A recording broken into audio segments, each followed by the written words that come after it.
Welcome everyone to Leading with Empathy and Allyship. This is a live event and podcast series. I'm your host, Melinda Briana Epler, the founder and CEO of Change Catalyst, where we build inclusive innovation through consulting, training, and events. So in this series, we go deep and get real. We build empathy for historically underrepresented people and provide tangible, actionable steps that we can all take to be better allies and better advocates for each other. Today, we're discussing creating structural change in the workplace with my good friend, Rachel Williams, head of equity, inclusion, and diversity at X, the Moonshot Factory. Hello. Hi, it's so good to see your face. Good to see you too, as always.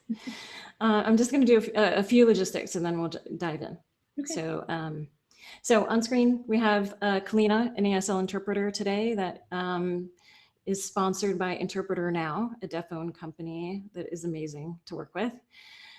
This is also being live captioned by Maggie at White Coat Captioning. So to turn on captioning, just go to the bottom of your screen, click closed caption, and you can also adjust the size of the captions there as well.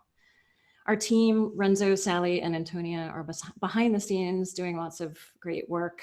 They'll also be monitoring the chat and the Q&A throughout our time. And, you know, we have a code of conduct that we flashed at the beginning.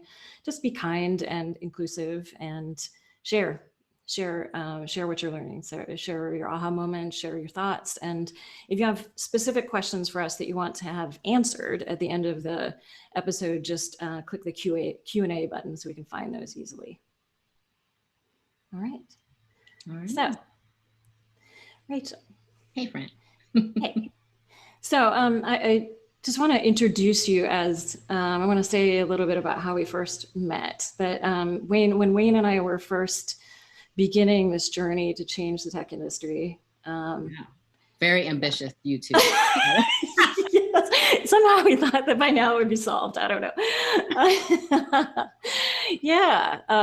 In early 2015, when we were just embarking on our first tech inclusion conference and career fair and kind of thinking about what else we wanted to do to really impact the industry. Yeah. One of the first people we reached out to was Rachel. And she's a force.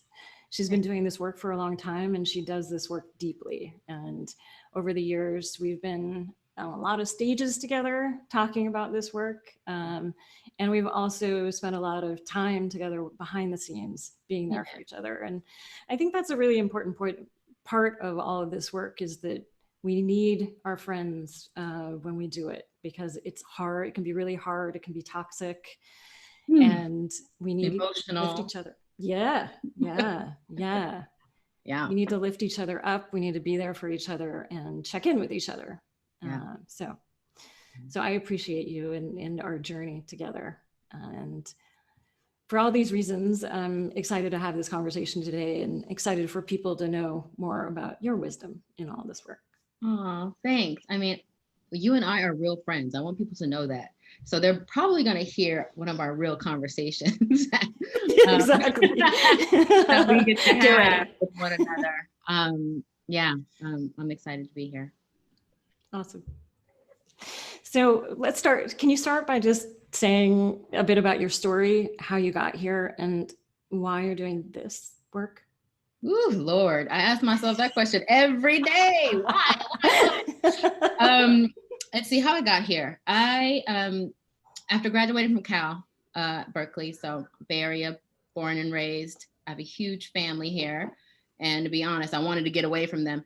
I moved to the East Coast and took a job with Accenture in recruiting. Had no idea. It was like an assistant job. And I figured I can assist on anything, right? I got a degree, and so I can do that.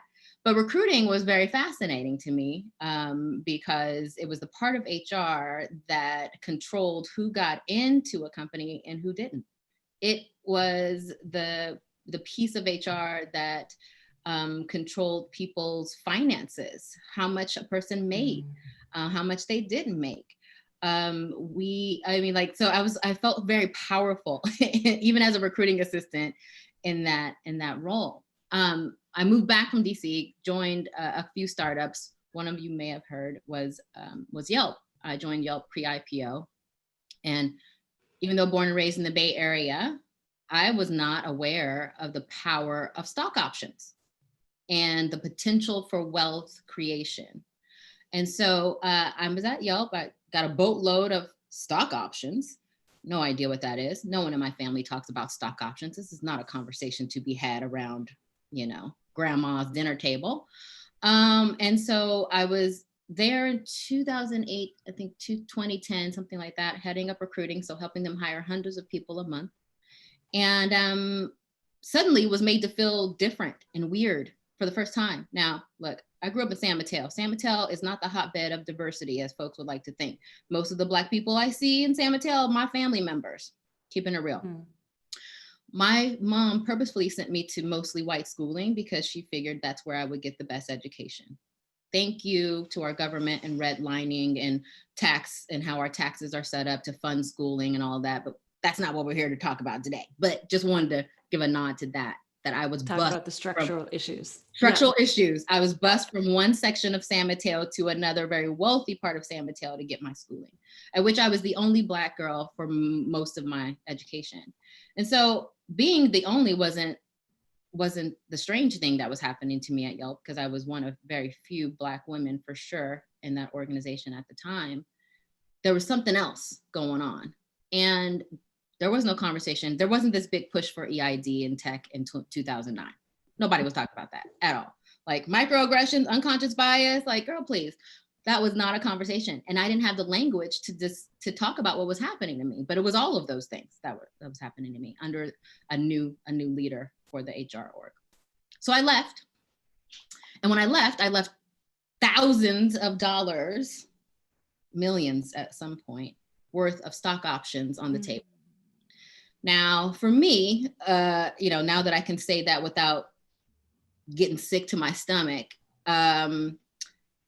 is a signal that, one, this probably happens to millions, a lot of people of color, women, folks in the LGBTQ community, folks who are disabled, like those of us who are made to feel differently, we protect ourselves and we leave.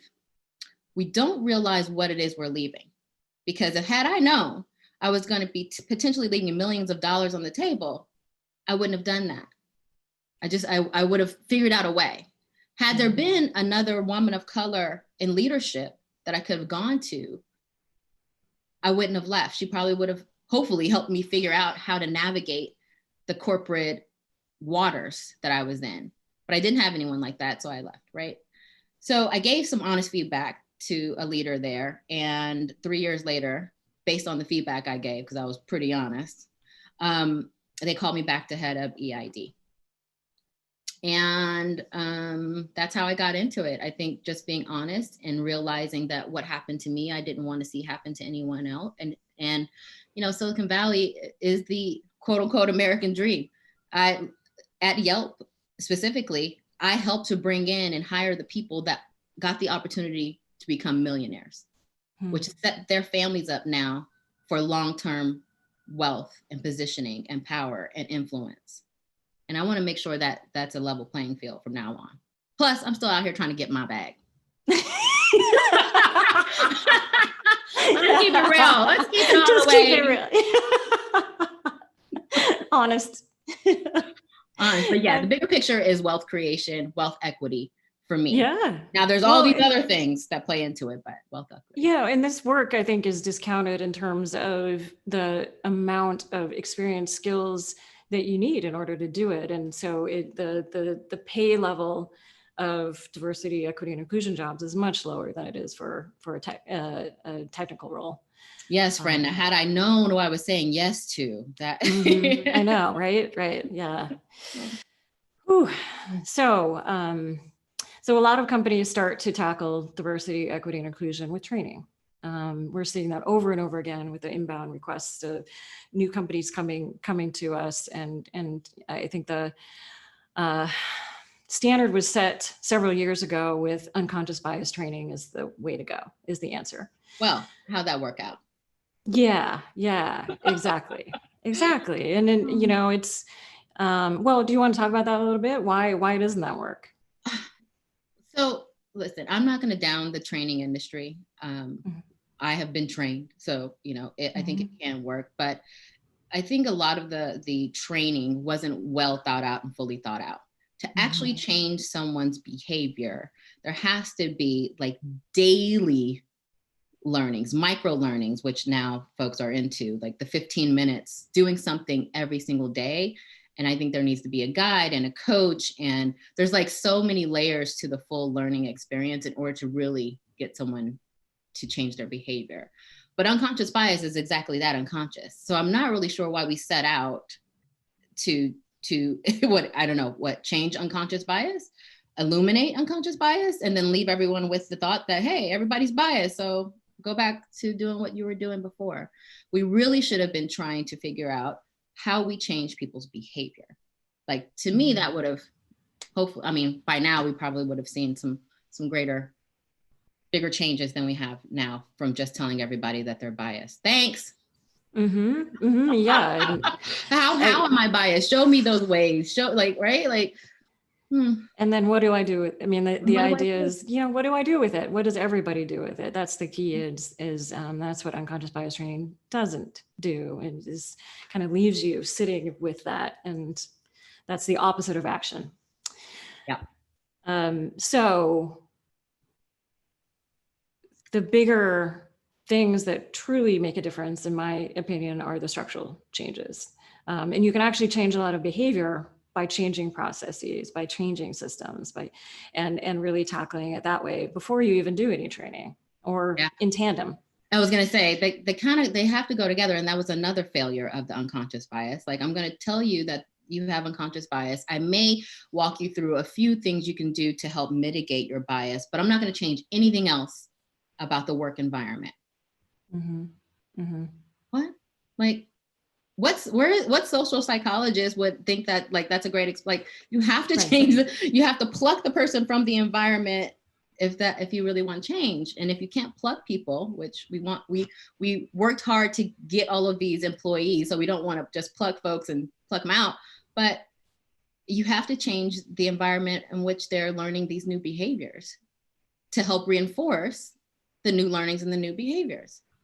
Like, it's really, I don't know, it's not that simple, but it just wasn't really well thought out, right? Like, I think folks were passionate, and I think now we have an opportunity to reset. I think it took a pandemic, several more killings of unarmed Black men. It took the Amy Cooper situation, which I want to talk about. I don't think she gets enough light. We need to dissect that situation, but it took all of that for folks to go, oh, we have a problem. And when I say folks, I mean the overrepresented majority group. Because us folks, we knew. Yes, we knew. We've been working hard. We've been shouting, and that's not been enough. So what do we mean by structural change in the workplace? What does that mean? What does that look like? Oh gosh. Okay, we want to start with the structural change piece. Well, let me hitting them hard right off the bat. Okay, let me just maybe dial it back a little bit. One, we entitled this talk about empathy, which is one of my favorite topics. I am passionate about empathy, read about it in my spare time. And one of the things, it's an emotional intelligence, which every leader wants to be have high EQ, high EI.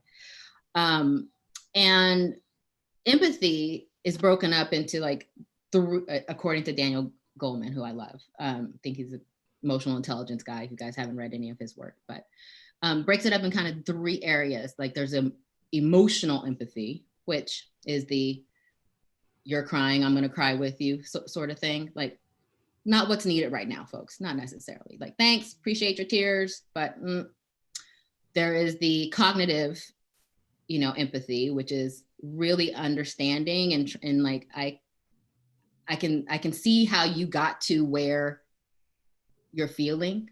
So I appreciate that. And then there's what he calls, like, concern empathy, or a compassionate empathy, which is where I want folks to move more towards, which is taking action. That's the empathy in action. Like, I'm concerned about what's happening to you, and I'm going to do something. Now, here's the rub, right? everyone's asking the big question right now, well, what do I do? And so here we come to the conversation about structural change. So you have to understand the context in which you live, right? So we've got the systems that are at play, judicial, the employment systems, the education, the housing, the financial, like list goes on and on. These are all systems, right? What's at the root of those systems is power, right? The power structures. So there's like system upon system, structure upon structure. It is an interconnected web. And when I talk about power, I'm talking about the isms, as I call them, the racism, the sexism, the classism, the elitism, the ableism, the isms that are the foundation of these other structures, right? And so once you understand that these are systems of power, because I don't think people really think about that, right? It is about who has it and who doesn't. That's power, power dynamics. Who gets it and who don't. That's power dynamics. You have to then figure out where you are in that power structure once you've come to the realization that there is a power structure. And then when you realize that you're at the top of the power structure, hello, able-bodied, cisgender, straight white men, talking to y'all. You're at the top. Oh, and those who are socially, economically, and definitely a lot of those who are living in the Bay Area, particularly in Santa Clara County. Right. At the top. Now that you know you're at the top of this power structure, then you can take action, that concern empathy, that compassionate empathy, that allyship and accomplice, to make change on behalf of those who are at the lower levels of the power structure, right? So you have to really understand all of the interconnectedness and understand your place in it, and then take action. Right now, everyone is very busy reading books. And I'm a lifelong learner. I'm a curious person. I read, I Google to death. Hey, Google. I Google to death everything. I'm documentaries. I'm talking to folks. I am doing all the things. But that is not going to change the structures. And most companies think that they are, well, there's no way a company could think that it's agnostic of the structures. Right. We're all in the matrix. Now, are you taking the red pill or the blue pill? Sorry, Matrix is one of my favorite movies. And now I get to finally like weave it into a conversation. Like, are you going to stay in, blissful ignorance? Blue pill. Or are you going to take the red pill and have that unpleasant enlightenment, right? And most of us in the last couple of months have had to chew on some red pill. I've been chewing on it a lot longer than maybe most, but welcome. Welcome to the red pill. Welcome to the red pill, the matrix. Now, what are you going to do? And so if you have an understanding of the bigger structures outside that affect what's happening on the inside of your company. So I think, my call to action is for those people in power, heads of HR, CEO, anybody with a C in their title. This should be a part of your learning as a inclusive leader, as a 21st century leader.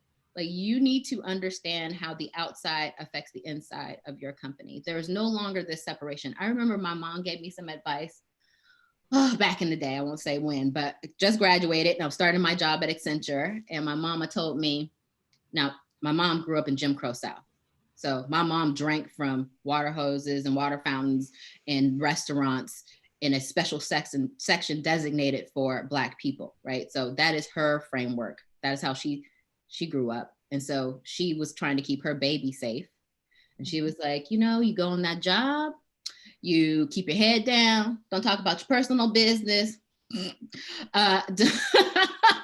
Don't talk about politics, don't talk about religion, don't talk about race, Ask your boss if he needs you to get anything for him before you leave every day. Like, do you hear this 1950s? But she was trying to, one, keep me safe. She was trying to help me to advance at work. But that is archaic advice. In this new technological, everybody's online now. Like, there is no, look, y'all can see the painting in my house. You are in my house right now. There is no separation anymore between outside and inside, and not having conversation and having conversation. And quite frankly, you know, what I told one of the leaders who was having a tough time engaging in this conversation is that you have to support your people's productivity. We don't want to sit around and be sad and not productive. We actually do, all of us want to be productive members of your organization. But as a leader, you need to have the empathetic muscle to understand when you have these conversations, when something from the outside might be affecting the productivity of your employee, and get about the business of helping them to move forward. So that's like inclusive 21st century leadership now. Like, yeah, if our current administration puts out a mandate against immigration, let's just say, perhaps some of your people who are on visas are a little distracted and concerned. That is an outside system affecting an inside system. It's all interconnected now, right? And how are you going to talk to that person? How are you staying educated on what's going on and what's being said and who's on your team and how they may be affected by different things? All right. Sorry. Rant over. It's good. It's good. It's good.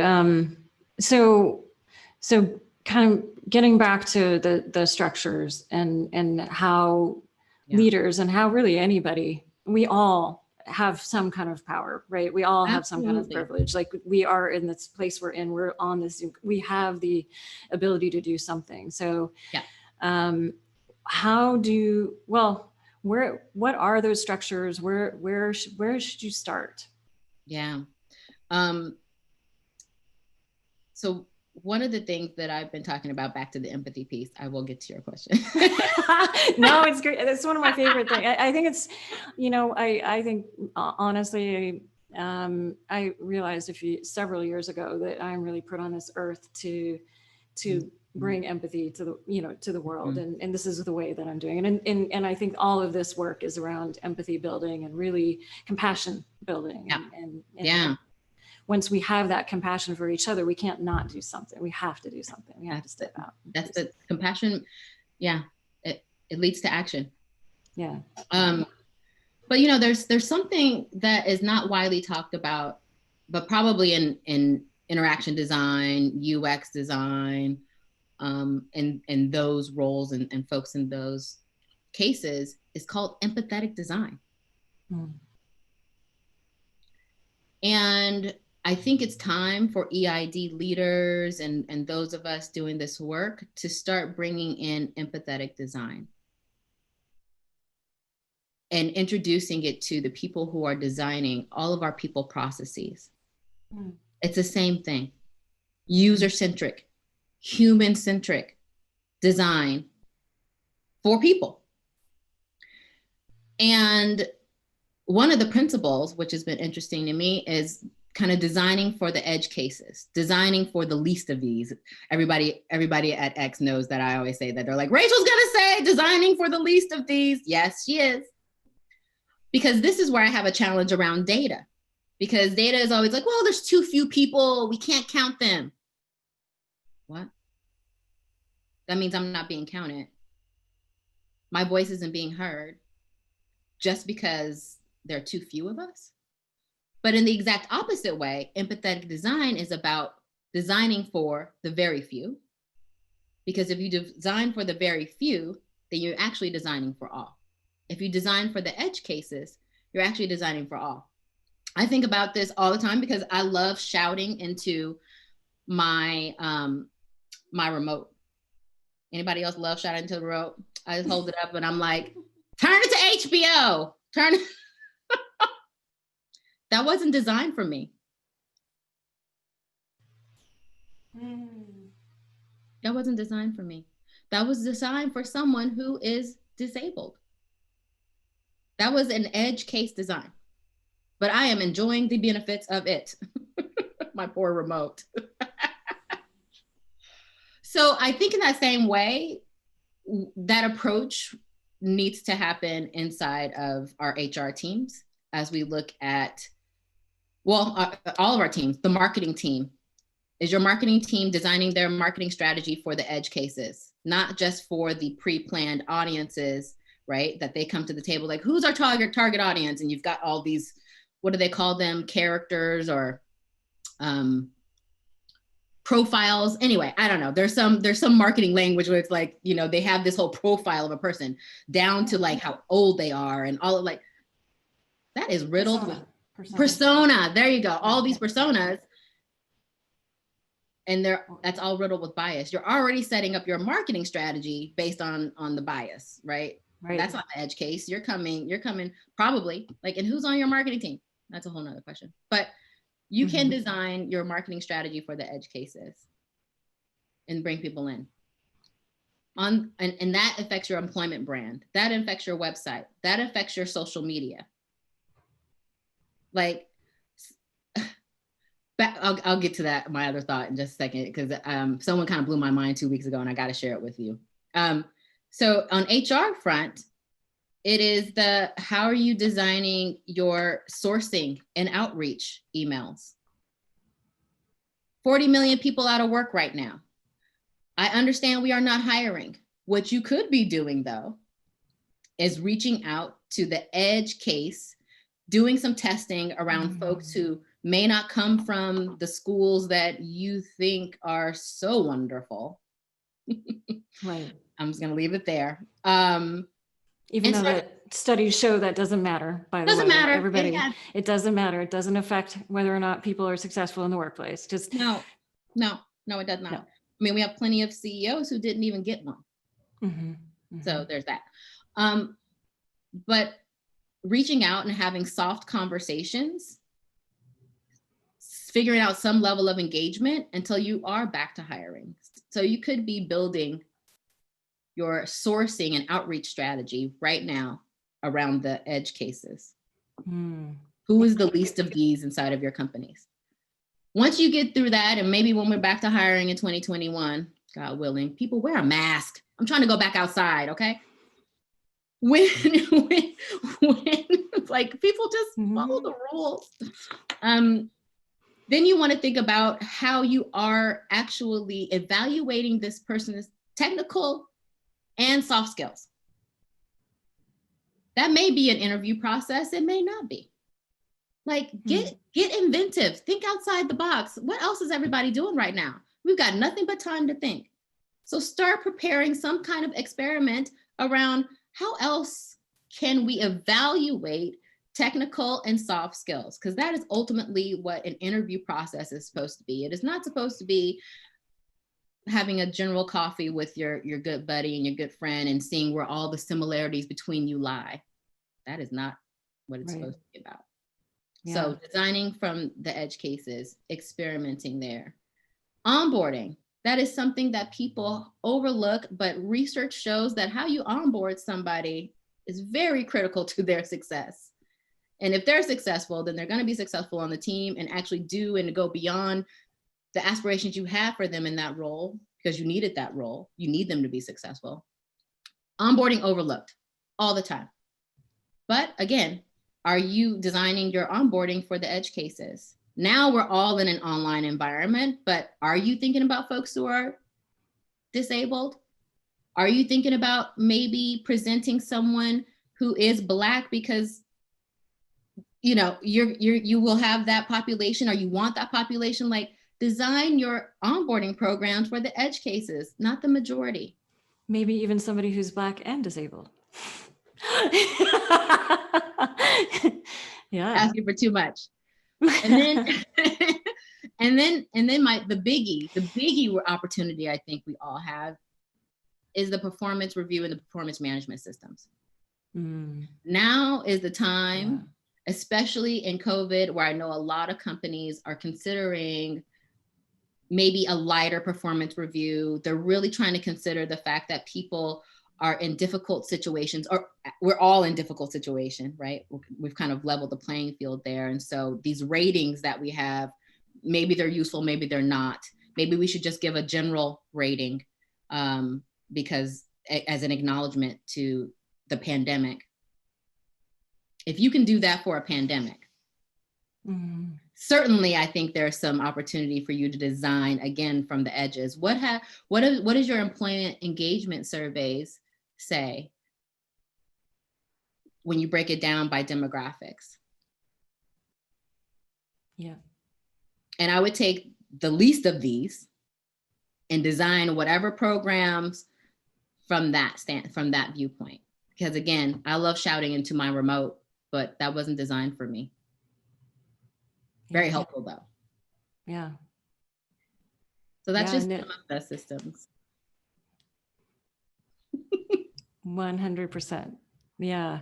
Yeah. And also, you know, succession planning and kind of thinking about the next wave of leadership too. You can be thinking about that as well. Yeah, succession planning is definitely overlooked. I mean, look, I know HRBPs and HR folks have a lot on their plate, for sure. If there is an opportunity to rethink how you deploy your HR team, I think that would be useful. I'm in the hiring game, right? That's where I cut my teeth, but I don't always think it's a great idea to just hire from the outside, particularly when it comes to leadership. Mm-hmm. Yeah. You should be grooming your leadership. Yeah. There should be a deep bench. And how you do that is another opportunity to design from the edge. Mm-hmm. The least of these. So let's go back to our favorite word, empathy. Hey! And our favorite concept, empathy. How do we build empathy into our systems? Yeah, I mean, one of those is through the empathetic design, which is the human-focused design, not just for coding, not just for, user experience on your product, but actually the user experience product called your employee systems, called all of those things. And the hiring process. The hiring process, right? Yeah. Hiring process, the feedback processes, performance management, the onboarding, Yeah. Whatever HR owns, there's an opportunity to use an empathetic view. What I will say is it's not just a human-centered, it is a solving for the few and their feedback. So even if you have to, which I encourage companies to do this, it worked well in places where I've worked, I'll say that. Leveraging your employee resource groups. They are ready to go focus groups for you, friends. Mm-hmm. And allowing them the opportunity to weigh in on their experience with your people products. Yeah. So have some human-centered design sessions right now when you have the time to rethink your hiring process, to rethink your promotion process, your performance reviews. Do that all now when you have that time. Yeah. Those folks are more than willing. And I know there's been a lot going around. And I just want to say this. Listen, use your best judgment. Yes, Black folks over the last few weeks, tired as hell. Upset, angry, emotional. We don't want to teach you anything while we're trying to sort out our own feelings. But don't use that not to pull us in on building new processes. Oh, I don't want to no. Because that's the work. That's when you should. That's what people want. They want that structural change. Yes, that's when you should. Yeah. But no, don't reach out to me if you want to know whether you should read this book or that book. Read them all. How about that? I'm going to go to questions in a little bit. So if people have questions, put them in the Q&A. What do you need in an ally? What is allyship for you? Oh, this is my favorite topic to talk about with you, especially. Yes. Look, I want to first give you a shout out. You have gone beyond allyship, which I think, I'm trying to help usher us through, because I can see us probably stay in this allyship conversation for the next few years. And what we really need is accomplices. And that sounds dangerous, sort of is, but is it an acknowledgement of your position in the world, in the workplace, in context to someone else, and not weaponizing it for bad, but weaponizing it for good, right? Mm-hmm. That is the essential. And you, my dear friend, move quickly to accomplice by, giving me opportunities to speak. You see how crazy I act? How wild I am sometimes? You're like, let's give her a spot on stage. Rachel will tell it like it is, though. And that's important. It's necessary.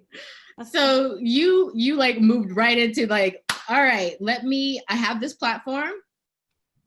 I'm going to help elevate her voice, her perspective, her opinion. And I can't be more thankful for that. You're really giving me an opportunity to be heard, to practice my speaking. Like, listen, my parents put me in all the things: dance, piano. I was in acting, play, like all these things, and I would throw up every single time, like shaking in my boots. Now, that's because you've like helped me to realize and open up. So that to me is like what allies need to do. The first allyship is staying in that place of like, I'm figuring out my position, I'm figuring out the context, and I'm doing no harm. Mm-hmm. Mm-hmm. Accomplices, now that I figured all that mess out, I'm going to do good on behalf of.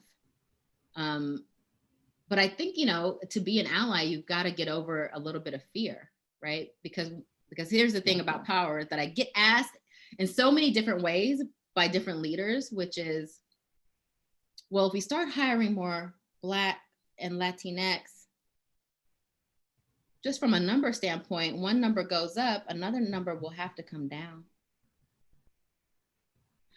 Right? I mean, like, it's the fear of losing your power. And I think a good accomplice and a good ally realizes there's very little risk to them doing good on behalf of others. You're not going to lose all of your power and your finances, and all of that's going to be taken away from you overnight. Although in some extreme cases, perhaps, but you get over that fear for the greater good. Yeah. Because, I attach it to the legacy I want to leave in the world. I don't have children. I got a gang of nieces and nephews. So like, I'm trying to make this better for them.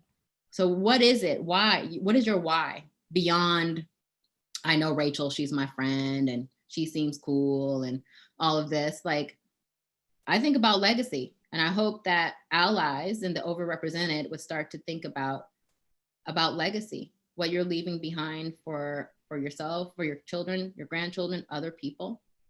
I think in Silicon Valley, it's very easy for us to get caught up in like, hurry, rush. Like, I don't really hear people thinking too far out anymore. It is like, let's get to the IPO and let's get to this. Like, are you trying to build, I don't know, a flash in the pan company? Or are you trying to build a Coca-Cola or a Disney or, something that's like 100 years standing company? Mm-hmm. And if that is the case, then leaning into allyship, empathy, design, being an accomplice, understanding the power structures is only going to help your company to survive. Yeah. Because data says, baby, 2040, majority, minority. So might as well get it set up now. Something that you said has been bothering me. And it bothers me a lot. That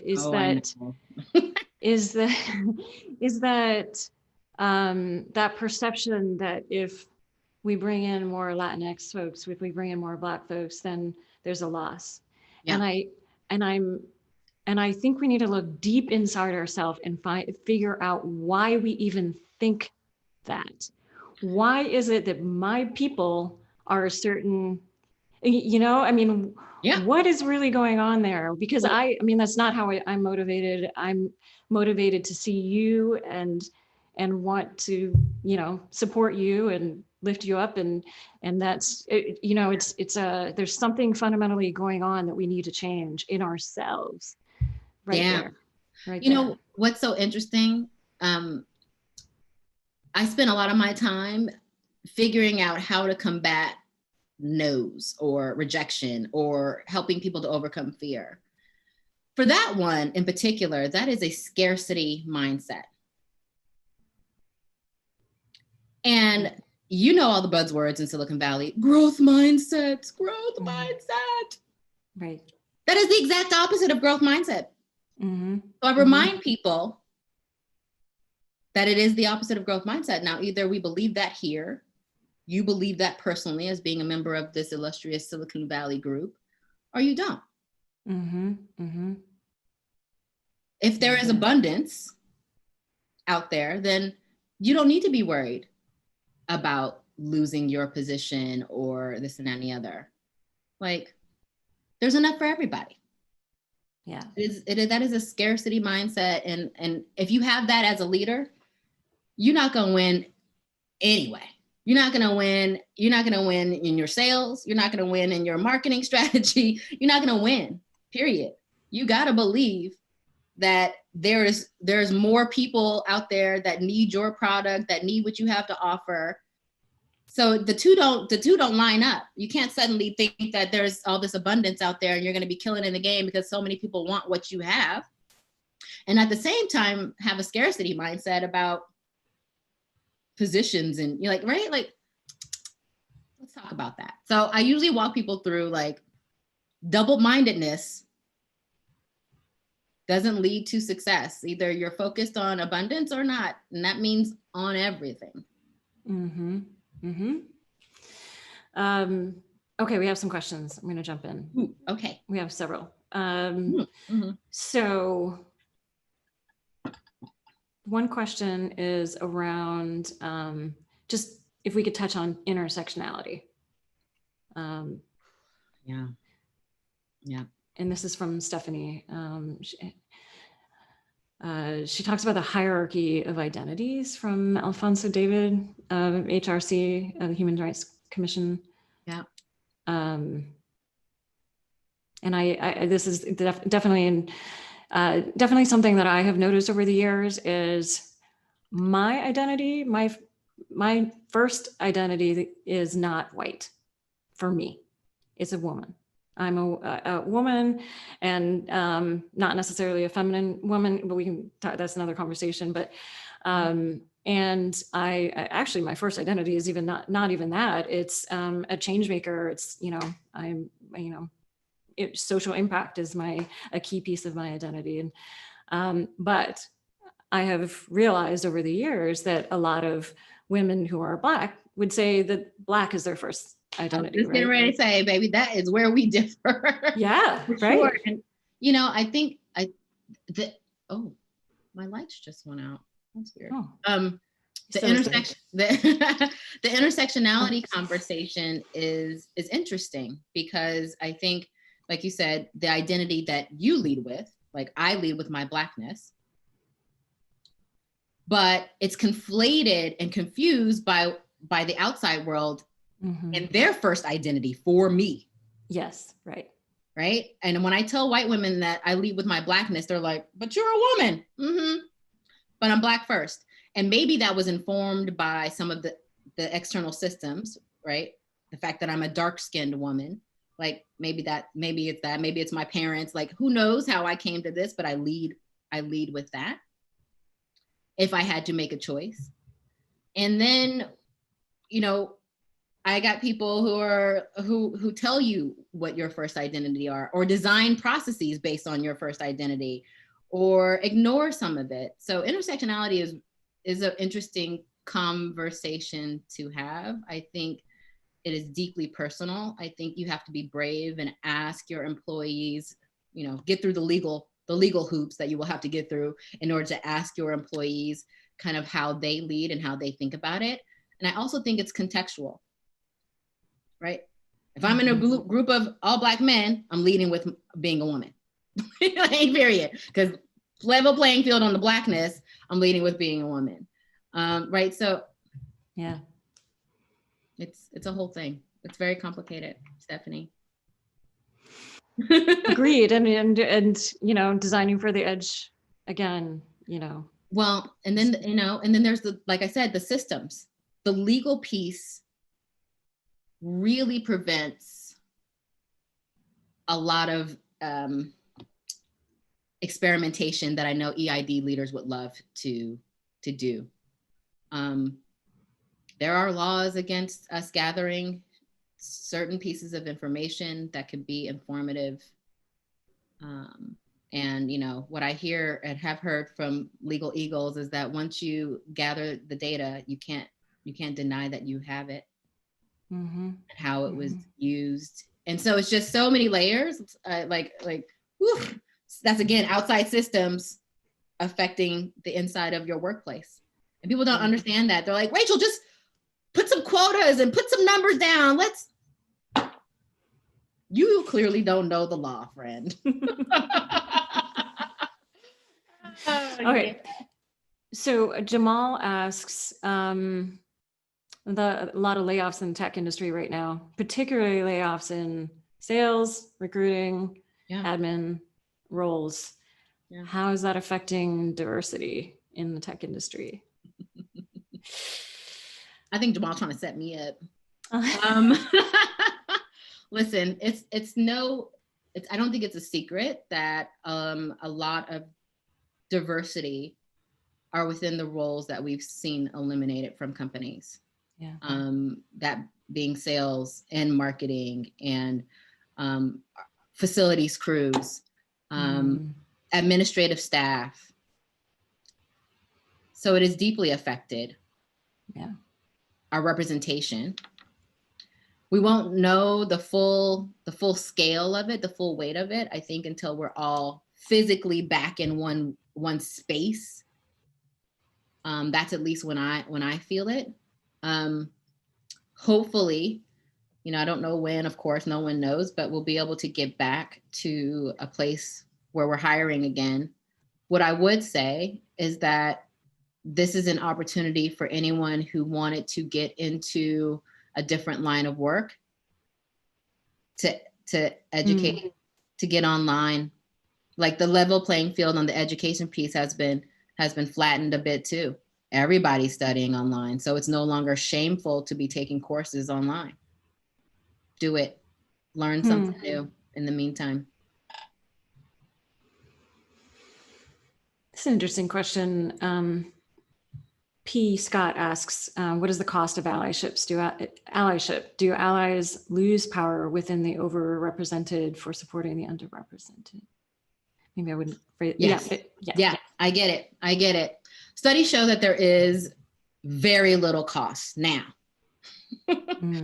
I will say that probably has to depend on your position inside of a company. Yeah. How often you do it. In what spaces, right? So which is why I'm like, really understand the interconnectedness in the systems, your power, your position within that system, even in your company, like your level, are you a manager, are you a director, this and that and the other. Then you can make an educated decision on when to deploy your influence and your power on behalf of someone else. But I would say, for the most part, very little risk to you doing that. And actually, you will serve as a beacon and an example for the overrepresented men and women who want to lean into taking action and becoming accomplices on exactly how to do it. I always find that when I have my accomplices and they speak up in a room on my behalf, I didn't ask them, didn't set it up. They've just now been so informed and they're like ready to go. That it starts it is like a popcorn effect. I had this happen to me in a meeting just the other day. One person spoke up on my behalf and then two, three, then I was like, this is nice.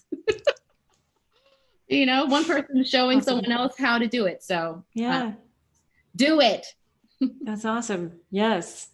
Do it. It makes us all happier and healthier and more productive. Daryl asks about ERGs. Obviously, they're valuable. My question is, what are your thoughts on the first ERG at a small company, in particular if the company lacks the demographics to represent Black, Latinx, or Pride ERG? Yeah, I get asked this a lot by smaller startups. I would say, first, think about the employee resource group you want to start. And I do think there's power in numbers, there's power in congregating, there's power in creating a safe space for folks. But more than that, I would love to see smaller startups, less than 100 people, do more work around educating the leadership, right? So I used to have what I called a executive diversity council is what I called it. It was basically a leadership ERG. And you're probably like, what? They don't need an ERG. Yes, they do. They need a safe space by which to have discussions about race, gender, ethnicity, differently. They need a safe space. These are the people you are entrusting your financial future to, who you're entrusting your career guidance to, like all of those things. And trust me, they are not spending free time watching documentaries about Dr. Martin Luther King. They are not spending time reading about all of the challenges the LGBTQ community is having. They're just not. That's just not how humans are built, right? And so if there's a way to get the leadership to spend work hours and work time consistently discussing, thinking about, looking at data, looking at research, they will be much better prepared to support a future ERG, much better prepared to weigh in on the inclusive hiring practices you plan to deploy. Like, I would say, focus on that in terms of an ERG, if you will. Okay, here's one that's it's a difficult question from Sinye. Forgive me if I mispronounce your name. As a rising professional in the space, a lot of corporations and organizations are giving the excuse that all the isms that we talked about are politically charged, and so they don't engage. What is your advice to a person who wants to advocate and push beyond that, push through that? Well, back to the understanding the powers, the systems, and your place in that. If you are not at the top of the power system, I won't explain further than that. I'll just leave it at that. Yeah. Then I would say you are taking a huge risk, both emotionally, professionally, personally, pushing upon leadership or those in power to make some change, especially with the response that you just shared you've been given. So I would say, back to the why it's important to have a diversity leadership or executive diversity council or some sort, because that group of people you just shared, like, they clearly need some education time. Because if they believe that the outside world and what's happening isn't affecting their productivity of their employees and therefore affecting their bottom line, they are misinformed and miseducated. Lastly, I would say, I know we're in a pandemic, friend, but you might want to start having some soft conversations, some informational interviews at companies where you think your voice will be heard.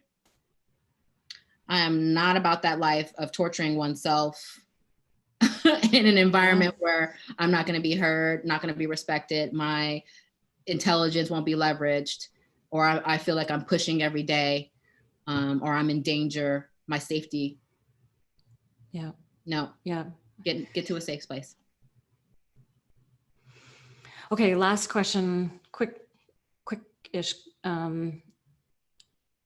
Ali is a college student doing some racial justice education this summer.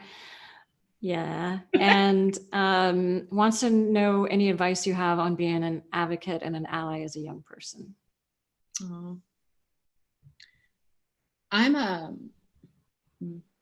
Being an advocate. I would say, and hopefully you've already learned this in your education and in your studies, but understanding history and context and how we got here and all of it, right? So one of the things that I was going to share earlier is that our algorithms, because all the things we've been typing in and all the things we've been searching, is feeding us back what we search for, right? Feeding us back information we're already looking for. I would say, as a young person, what don't you know? What is it? What information are you purposely not seeking out? Like, ask yourself those deep questions and really understand the other side. Just for kicks, I watch Fox News every now and again. I got to hear what they're saying. I got to hear how they think. Yeah. And I would say educate yourself as much as you can about all the things, because that way, then you can really deploy your advocacy in the most informed and effective way. Awesome. Where can people learn more about you? Well, you can go to my website, which is rachelannwilliams.com. You can hit me up on LinkedIn. I always respond. Rachel Williams, LinkedIn. Yeah, awesome. I don't know. I'm on Twitter. Hey, Miss Rachel. I hate Twitter though. So I'm trying to get better at it, but I'm just like, why are you limiting me to 280 characters? I have more to say. Clearly. But yeah. Twitter. Hey, Miss Rachel. Thank you. Thank you, Rachel, for sharing your wisdom, as always. And thank you for doing all the work you do. Yeah. It's a calling, so. Yeah, it's a calling. No kidding. Okay, everybody. Allyship is a journey. We talk about that a lot. In this episode, we focus on what you can do to step up and make a difference in the workplace. So ask yourself today, over the next few days, what are you going to do next? What are you going to do differently to create that structural change? Thank you all for joining us today, and join us each week for Leading with Empathy and Allyship. You can sign up to attend live with audience Q&A, or you can catch the podcast or video afterwards. And you can also stay in the loop just by going to changecatalyst.co, changecatalyst.co. And don't forget to subscribe to our podcast and our YouTube channel, and we'll see you next time. Bye. Bye. Thanks, everyone.